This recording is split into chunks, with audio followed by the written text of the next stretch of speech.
Hello students, welcome all of you. Today we are here to conduct the online lectures due to the situation like a corona, again the lockdown situation. So we have started our second chapter already, introduction to the DBMS. Already we have seen some points from this chapter. Okay, today we are going to revise the same points from the chapter. So here is our first point, introduction. In our day-to-day life, every person uses a database in a various ways. Like people use phone diary or a phone book which contains name, address, email ID, phone number, etc. So आपल्याला माहिती आहे की काही जणांचे आपल्याला records suppose name, mobile number, address वगैरे असं आपल्याला जर मेंटेन करून ठेवायचं असेल तर आपण ते एखाद्या डायरीमध्ये किंवा छोट्याशा बुकमध्ये वगैरे आधी लिहून ठेवायचं. त्याच पद्धतीनं डॉक्टर्स असतील काही त्यांच्या पेशंट्सची मेडिकल हिस्ट्री वगैरे त्यांना मेंटेन करायची असेल तर त्यावेळेससुद्धा ते जुन्या काळी लाईक फाईल वगैरे अशा टाईपमध्ये ते सेव्ह केले जायचे. त्याच पद्धतीनं लायब्ररीमध्ये जेवढे काही अवेलेबल बुक्स आहेत त्या बुक्सचे नंबर ऑफ कॉपीज असतील किंवा ती बुक्स कधी इश्यू केले जातात, रिटर्न डेट्स त्यांच्या असतील किंवा त्याच पद्धतीनं किती बुक्स अवेलेबल आहेत, किती अजून दिलेले आहेत, हे सगळे जे रेकॉर्ड्स आहेत ते एक वेगळ्या पद्धतीनं ते मेंटेन केले जायचे. त्याच पद्धतीनं टीचर्स जे असतील ते त्यांच्या स्टुडंटचे रेकॉर्ड्स, मग ते नेम असेल, रोल नंबर्स असतील किंवा त्यांनी आत्तापर्यंत जे काही मिळवलेले मार्क्स आहेत, so all that records were saved in the format of records. So in this example, everyone maintains record in a systematic manner. So whatever the records they want to store, it should be or it was stored in a systematic manner. In a computer system, we always maintain our records. At this point, a database is very useful. So today today's technology is today's world is a world of a technology. So here we are using the different electronic devices for storing those types of records. So computer is one of the most important device which can be used for storing lots of information. Okay, so here the database concepts arise. In the database system, we are storing our records, our information in a systematic manner or in an organized way. So here is our next point, definition of a database. Database is a collection of interrelated data which helps in efficient retrieval, inserting and deleting of a data. In exam, marks obtained by the students in a subjects is a data before it is entered in the report card. In the report card, the combined marks of all subjects speaks about students' performance. So here the database, it is a collection of interrelated data. The data, it can be of it just can be a name or a combination of name, marks, etc. Whatever the information we want to store, so it can be stored in the form of a database, and that information is related to each other. So in a database we can insert, we can delete, or we can retrieve that data, or we can access that data easily just by using the database. For example, suppose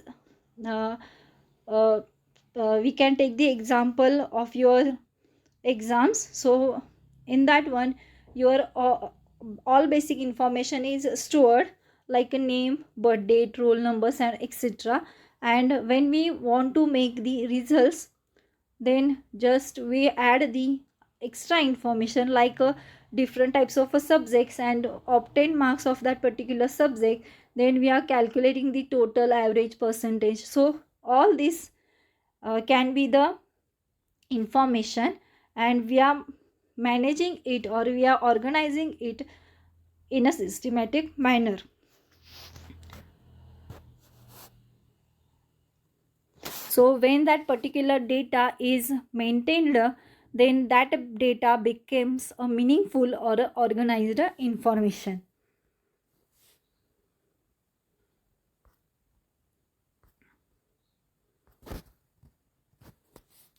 So our next point is the data versus information.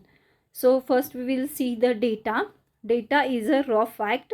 Data, it can be a number, it can be a text, it can be a specific symbols or special symbols, or it can be a combination of any of those. Second is a data does not help in a decision making. So first of all, data is a raw fact, so it cannot be used for making the particular decision regarding to that particular data. Then next one is a data could be relevant or irrelevant. So data हा डेटाचे जे काही contents असतात किंवा particular जो काही data असतो तो एकमेकांशी कनेक्टेड किंवा रिलेव्हंट असू शकतो किंवा नसूही शकतो. Then next one is each students exam score is one piece of a data. आता एक्झाममध्ये प्रत्येक स्टुडंटचे जे काही स्कोरिंग असणार आहे, जो काही स्कोर असणार आहे तो जस्ट एक पार्ट असणार आहे तो पर्टिक्युलर त्या डेटाचा. Then instead of the data, information is a different. Information is a processed data. आता डेटा हे काय आहे, रॉ फॅक्ट आहे. त्याच पद्धतीने इन्फॉर्मेशन म्हणजे काय, त्या रॉ डेटावरती किंवा त्या रॉ फॅक्टवरती एक पर्टिक्युलर पद्धतीची प्रोसेस झाल्यानंतर whatever is generated it is called as a data. Information helps in a decision making. जर आपल्याकडे एखादी इन्फॉर्मेशन असेल तर त्या इन्फॉर्मेशनच्या बेसिसवरती we are able to take the decisions according to the conditions. Then next one is without data information can not be processed. जर आपल्याकडे डेटाच नसेल एखादा तर जी इन्फॉर्मेशन आहे ती क्रिएटच होऊ शकत नाही. Then the average score of a class or of the entire school is information that can be derived from the given data. आता डेटामध्ये आपण जस्ट एक्झाम्पल काय घेतलं की एखाद्या पर्टिक्युलर स्टुडंटचा स्कोअर असेल तर त्याच पद्धतीनं इन्फॉर्मेशन म्हणजे काय असू शकते की त्या पर्टिक्युलर क्लासचं ॲव्हरेज असेल किंवा त्या पर्टिक्युलर स्कूलचं ॲव्हरेज असेल. तर हे आपल्याला कधी मिळणार आहे, जेव्हा आपल्याला सगळ्या स्टुडंटकडून किंवा सगळ्या स्टुडंटचा पर्टिक्युलर जो डेटा आहे तो आपल्याकडे आल्यानंतर त्याच्यावरती प्रोसेस झाल्यानंतर आपल्याला एक पर्टिक्युलर पद्धतीची इन्फॉर्मेशन ही मिळू शकते. So here is the difference between the data and information. जसे आता पाठीमागे जे पॉईंट्स झाले, डेफिनेशन ऑफ डेटाबेस असेल किंवा हा जो पॉईंट आहे data versus information, these points are important for the annual exam. आणि जसा हा सेकंड चॅप्टर आहे हा तुमच्या ॲन्युअल एक्झामसाठी 15 मार्क्सचा असणार आहे. त्यामुळं जे काही थेरॉटिकल क्वेश्चन्स असतील ते मोस्टली ह्या चॅप्टर्समधूनच तुम्हाला आलेले बघायला मिळतील. Then our next point is a introduction to database management system, that is the DBMS. A database, often abbreviated as a DB, is a collection of information organized in such a way that a computer programs can quickly select desired pieces of data. So already we have seen what is mean by database. So for creating that type of a database, whatever computer programs or software we are using, that software is called as a DBMS, that is the database management system. A database management system is a software for creating and managing the database. If you want to create a database, any type of a database, then you have to use a DBMS software. The DBMS provides users and a programmer with a systematic way to create, retrieve, update and manage data. Whenever you are going to use any type of a DBMS, then at that time you can retrieve, access that particular data from the database and update that information also.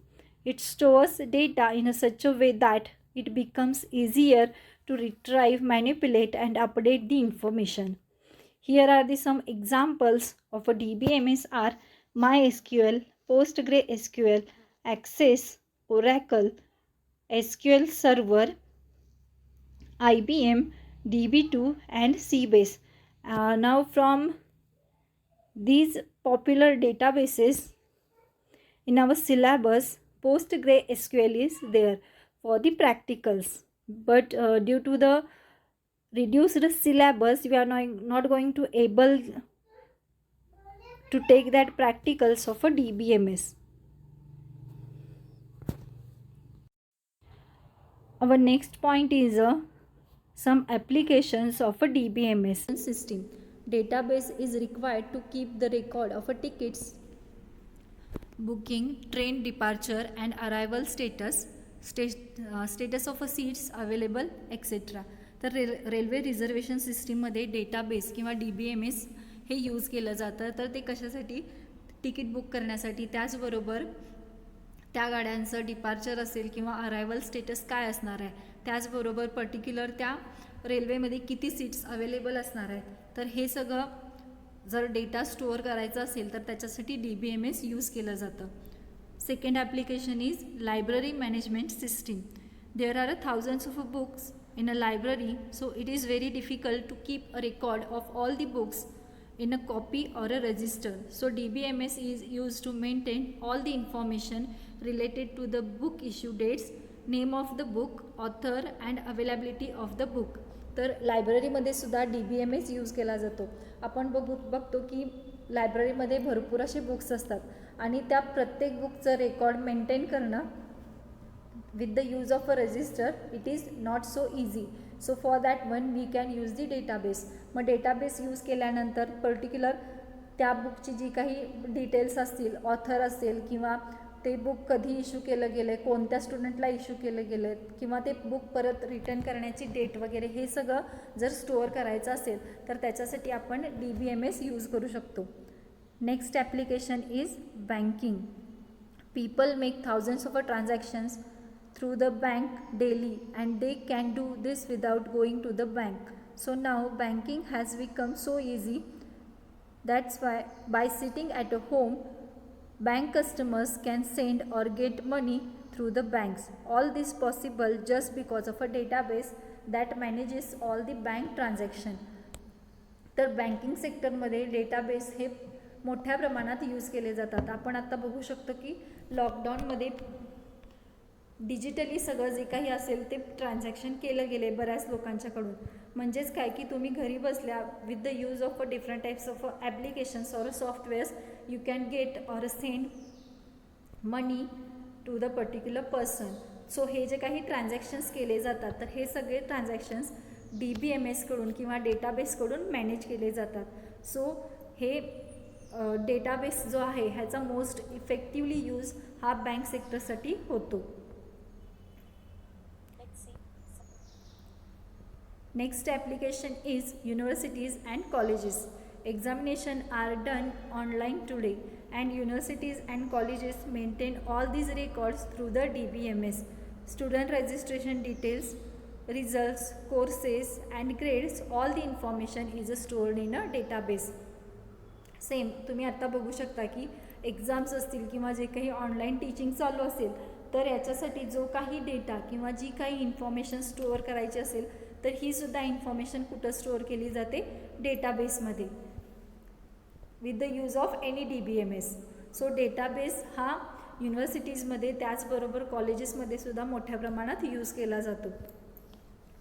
किंवा तुम्ही आता स्टार्टिंगला registration केलं असाल ॲडमिशनसाठी, so हे सुद्धा डेटाबेसमध्ये स्टोअर केलं जातं.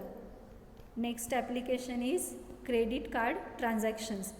For purchase of credit cards and all the other transaction are made possible only by the DBMS. A credit card holder knows the importance of his information that all are secured through the DBMS. Credit कार्डवरती सुद्धा जे काही transactions केले जातात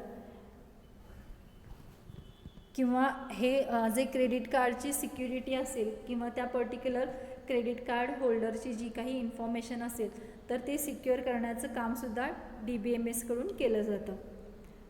next application is social media sites. हे तर तुम्हाला माहितीच आहे की बरेच जण किंवा आत्ताची जी काही जनरेशन आहे they all are using different social medias which are available on net.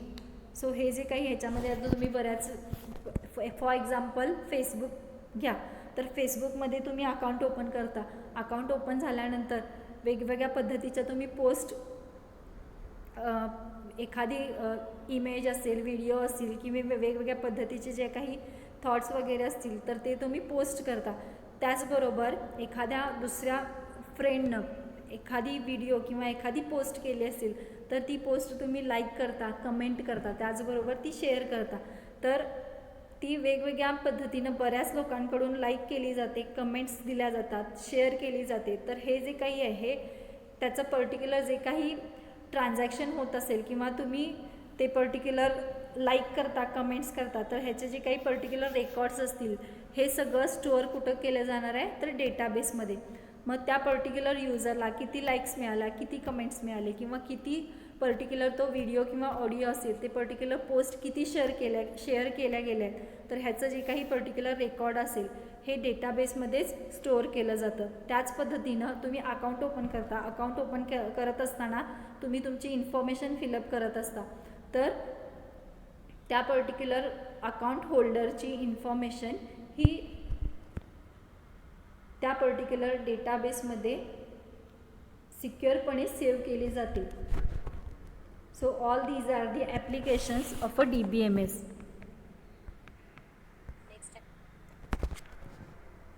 Next point is advantages of a DBMS. First advantage is reducing data redundancy. The file-based data management system contained multiple files that were stored in many different locations in a system or even across the multiple system.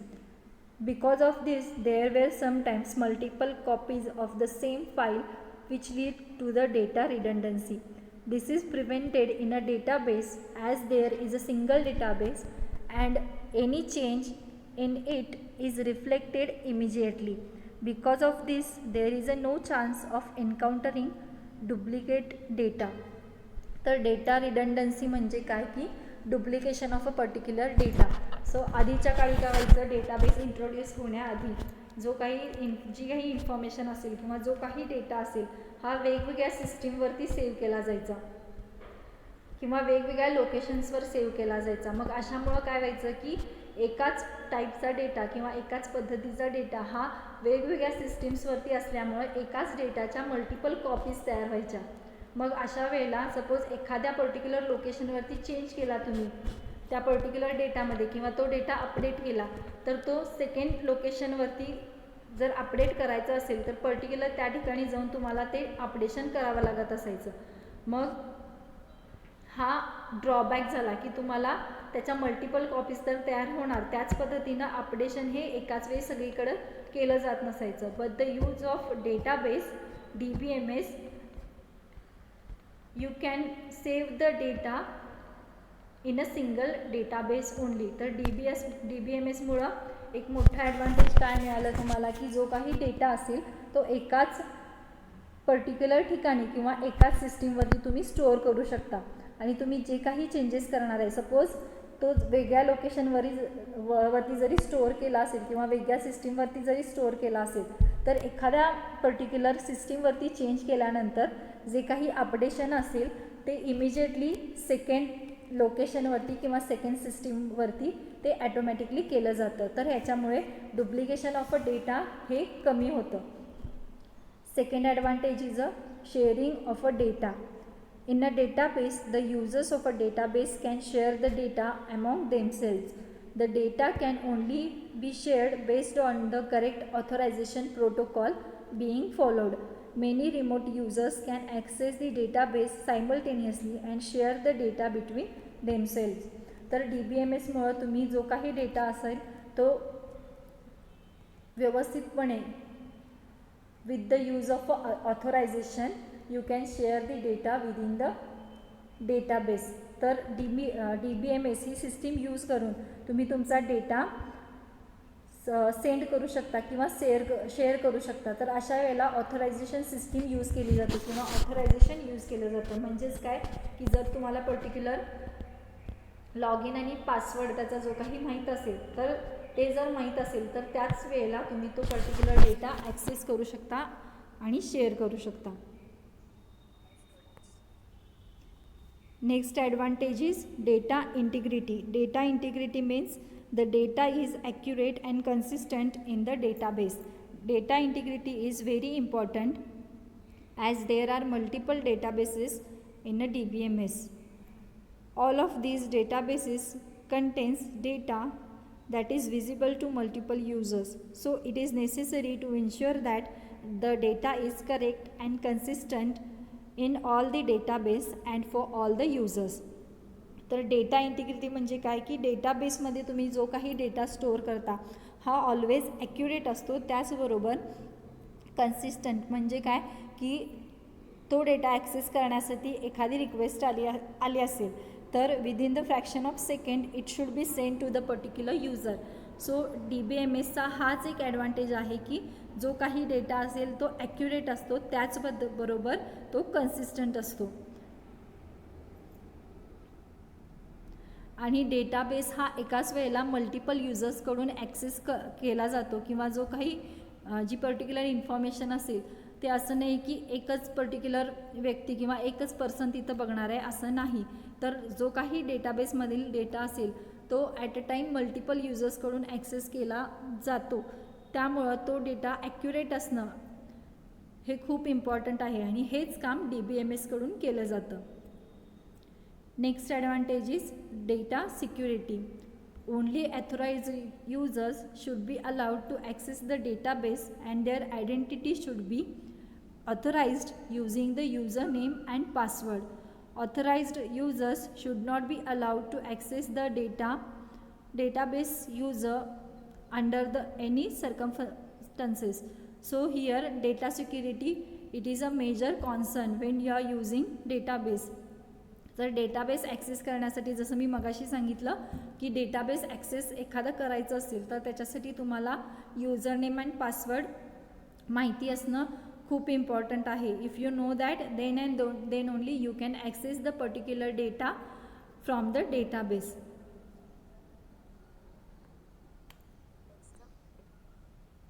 Next advantage is privacy. The privacy rule in a database means only the authorized user can access the database according to its privacy constraint. There are levels of a database access and a user can only view the data he is allowed to. For example, in a social networking sites, access constraints are different for a different accounts a user may want to access. तर privacy same जसं की तुम्हाला authority असेल then you can access the particular data, पण याच्यामध्ये सुद्धा वेगवेगळ्या conditions तुम्हाला दिल्या जातात. फॉर एक्झाम्पल तुम्ही फेसबुक पकडा, जर तुम्हाला एखादा व्हिडिओ पोस्ट करायचा असेल, शेअर करायचा असेल, तर अशा वेळेला तुम्ही शेअर करत असताना to me, public, to friend अशा पद्धतीनं शेअर करू शकता. म्हणजेच काय की ती पोस्ट तुम्हाला तुमच्याच एखाद्या पर्टिक्युलर VB अकाउंटमध्ये स्टोअर करायची असेल तर त्याच्यासाठी तुम्ही टू मी हा ऑप्शन यूज करू शकता. नेक्स्ट टू पब्लिक करायचं असेल तर ते ऑल ओव्हर पब्लिकली डिस्प्ले केलं जातं किंवा पोस्ट केलं जातं. आणि टू फ्रेंड्स म्हटला तर तुमच्या फ्रेंड लिस्टमध्ये जेवढे फ्रेंड्स ॲड आहेत तेवढ्या फ्रेंड्सना ती पोस्ट शेअर केली जाते. तर अशा पद्धतीच्या कंडिशन्स यूज करून किंवा अशा पद्धतीनं प्रायव्हसी यूज करून तुम्ही डेटाबेससुद्धा शेअर करू शकता किंवा ॲक्सेस करू शकता. Then next advantage is backup and recovery. Database management system automatically takes care of a backup and recovery. The users don't need to back up the data periodically because this is taken care of by the DBMS. Moreover, it also restores the database after a crash or a system failure to its previous condition. तर backup आणि recovery म्हणजे काय की suppose जो काही database असेल किंवा जी काही सिस्टीम असेल ती क्रॅश झाली किंवा काही एरर्स आल्या त्याच्यामध्ये किंवा व्हायरसेस वगैरे आले, तर अशा वेळेला त्याचं बॅकअप किंवा रिकव्हरी हे ॲटोमॅटिकली DBMSकडून केलं जातं. हा सुद्धा एक खूप मोठा ॲडव्हान्टेज आहे DBMSचा की डेटाबेसमध्ये काही कारणाने ती सिस्टीम क्रॅश झाली तर त्याचं ॲटोमॅटिकली रिकव्हरी असेल किंवा त्याचं बॅकअप्स म्हणजे काय की एक्स्ट्रा कॉपीज वगैरे असतील तर हे सगळं जे काही आहे हे ॲटोमॅटिकली DBMS कडून केलं जातं.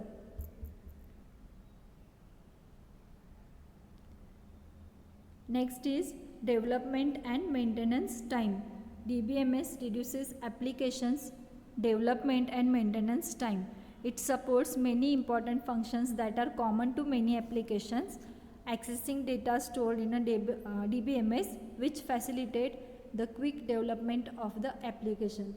तर DBMS मध्ये डेटाबेसचं डेव्हलपमेंट असेल, म्हणजेच काय की क्रिएशन ऑफ अ डेटाबेस असेल, त्याचबरोबर तो डेटाबेस मॅनेज करण्यासाठी जो काही टाईम लागणार आहे किंवा मेंटेन करण्यासाठी जो काही टाईम लागणार आहे तो टाईम हा DBMS कडून कमी केला जातो. म्हणजेच काय की तुम्ही मॅन्युअली जर DBMS किंवा तुमचा data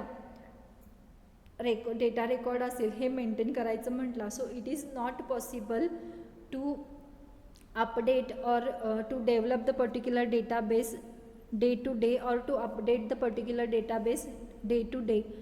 But with the use of a database you can create the database easily. After that one you can maintain the records or maintain the information within the database very easily with the use of any type of a system of a database. तर तुम्ही कुठल्याही पद्धतीचा database असेल, मग ते MySQL असेल, SQL असेल, Oracle असेल, DB असेल, DB2 असेल, त्याचबरोबर वेगवेगळे ॲप्लिकेशन्स आहेत आणखी, तर ह्यापैकी कुठलाही डेटाबेस सिस्टीम असेल तर ती सिस्टीम यूज करून तुम्ही डेटाबेस क्रिएट करू शकता, त्याचबरोबर तो मेंटेनसुद्धा करू शकता.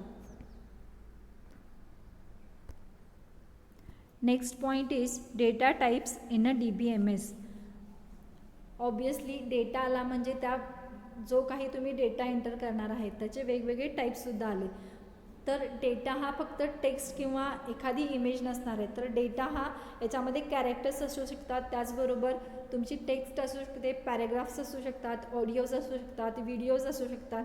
तर हे जे सगळे पर्टिक्युलर इन्फॉर्मेशन आहे किंवा हा जो डेटा आहे तर हा टाईप वाईज डिस्ट्रीब्यूट केला आहे.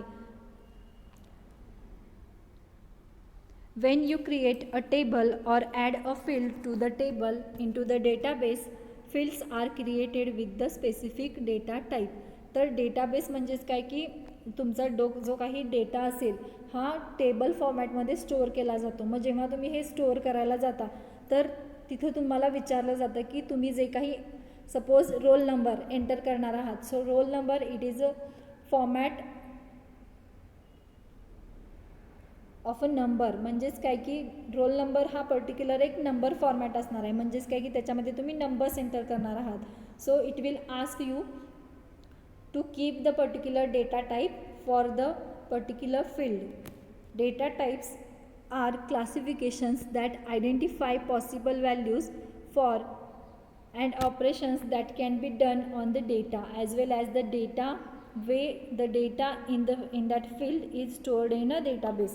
मग डेटा टाईप्स म्हणजेच काय की तुम्ही जे काही व्हॅल्यू एंटर करणार आहात तर त्याचं क्लासिफिकेशन करण्यासाठी किंवा ती व्हॅल्यू पर्टिक्युलर व्हॅल्यू आयडेंटिफाय करण्यासाठी आपण डेटा टाईप्स यूज करतो.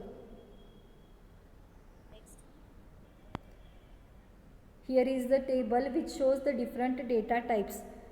First is a text. Suppose तुम्हाला टेक्स्ट एंटर करायचे असेल तर त्याच्यासाठी तुम्ही कॅर हा डेटा टाईप यूज करू शकता. It holds a fixed length string, can contain letters, numbers, special characters. The fixed size is specified in a parenthesis. तर कॅर हा जो काही डेटा टाईप आहे हा कशासाठी यूज केला जातो, जर तुम्हाला टेक्स्ट स्टोअर करायचे असेल डेटाबेसमध्ये तर त्याच्यासाठी कॅर हा डेटा टाईप यूज केला जाणार आहे. आणि कॅर हा डेटा टाईप जेव्हा तुम्ही यूज करता तर तेव्हा तुम्ही एक पर्टिक्युलर त्या टेक्स्टची लेंथ मेन्शन करता. सपोज तुम्हाला डेटाबेसमध्ये नेम स्टोअर करायचं असेल तर नेम हे बऱ्यापैकी जास्तीत जास्त 25 कॅरेक्टर्सपर्यंत असू शकतं किंवा 30 कॅरेक्टर्सपर्यंत असू शकतं. तर तुम्ही 30 ही फिक्स्ड लेंथ ठेवला त्या पर्टिक्युलर डेटा टाईपसाठी. So at that time you can enter the name till the 30 characters. Next is a varchar. It holds a variable length string. It also contains letters, numbers and special characters. The maximum length is specified in a parenthesis. याच्यामध्ये कॅरमध्ये तुम्ही fixed length mention करता, त्याच पद्धतीनं where कॅरमध्ये तुम्ही maximum length mention करू शकता. Next class is a numeric. Here decimal is a data type. Decimal and int, these are the data types for storing the number values. जर तुम्हाला number store करायचे असतील डेटाबेसमध्ये तर त्यासाठी तुम्ही डेसिमल किंवा इंट हे डेटा टाइप्स यूज करू शकता. Decimal it can represent number with or without the fractional part. जर डेसिमल डेटा टाईप तुम्ही यूज करू शकता केला तर याच्यामध्ये तुम्ही फ्रॅक्शनल पार्ट म्हणजे सपोज 2.3 वगैरे अशा पद्धतीने नंबर स्टोअर करायचे असतील तुम्हाला तर तुम्ही डेसिमल हा डेटा टाईप यूज करू शकता. Then next numerical data type is a int. It is used for storing the integer values. Simple numbers जर तुम्हाला स्टोअर करायचे असतील so for that one you can use int data type. Next is a date. जर तुम्हाला date store करायचे असेल so for that one you can use date data type. It holds the date including day, month and year. जर तुम्हाला date enter करायची असेल डेटाबेसमध्ये so त्याच्यामध्ये तुम्हाला day, month, year suppose 9 September 2020 अशा पद्धतीची जर डेट स्टोअर करायची असेल so for that one you can use this data type. Next data type is a time. Time store करण्यासाठी टाईम हा डेटा टाईप यूज केला जातो. मग याच्यामध्ये टाईमचा फॉर्मॅट कसा असतो HH, MM, SS, that is the hour, minute and seconds.